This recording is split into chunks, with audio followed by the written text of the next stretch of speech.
let's just start at the top. The Big Ten. Yep.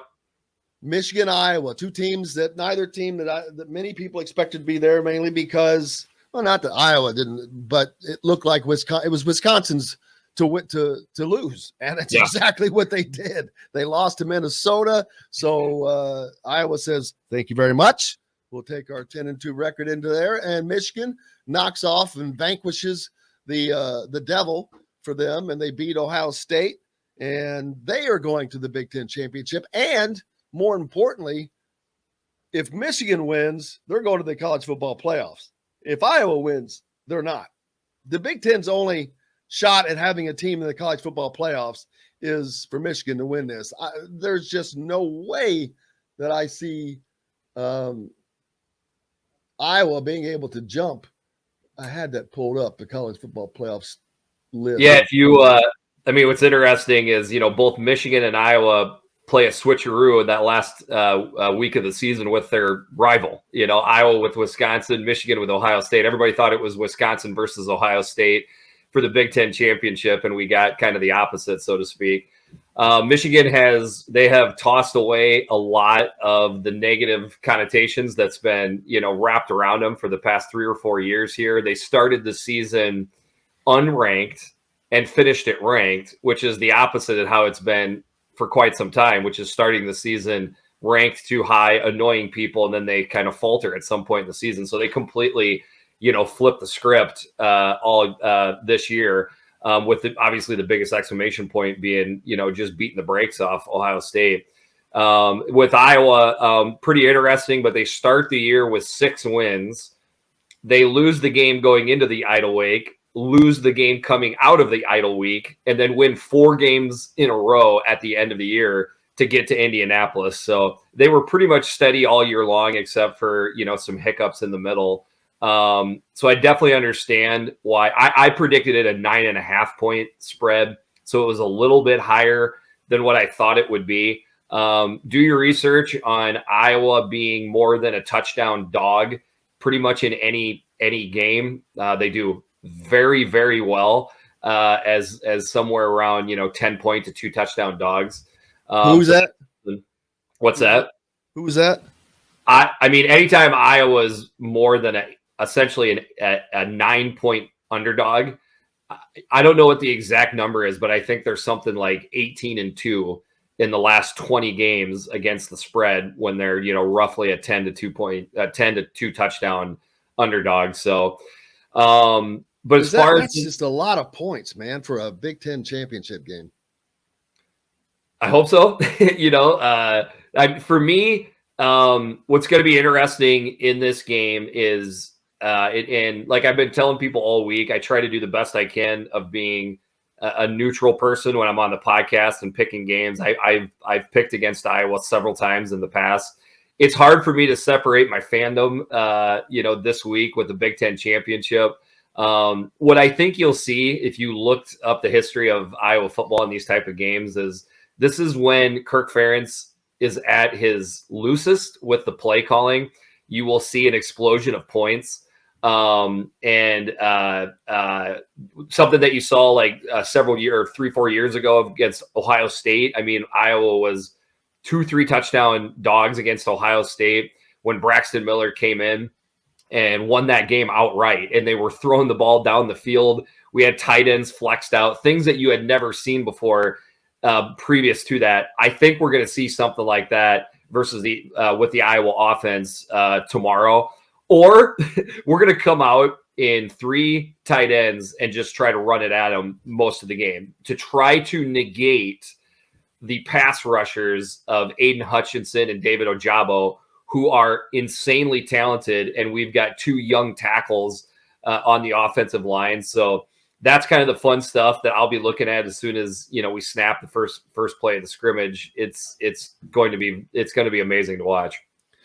Yeah. 43.5 is the over under, and they might struggle to reach that. I mean, Iowa's not going to score a ton of points against the Michigan front, I don't think. I don't know that Michigan, although they scored 40 something on Ohio State. So they've shown that they can bust it loose, man. Yeah. I'm going against the public a bunch this week, apparently, because this is the way. Here are the three scenarios that I see for this game. Okay, somewhere around a third to 40% scenario is what you kind of laid out there, which is kind of a slugfest, 20-13 type of game that finishes under the 43.5. Certainly can see that game. I wouldn't be surprised in the least. The other two scenarios that I see for this game, the second scenario is just a good game. Okay.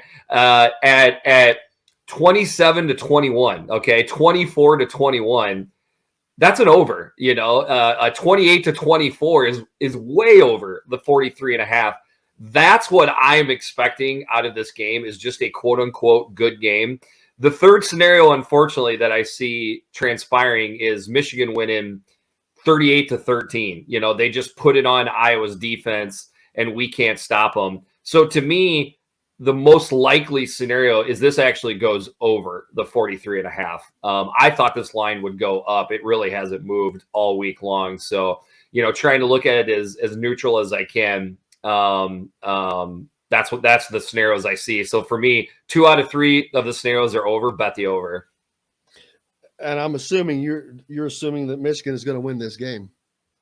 I've got Iowa winning 26-24.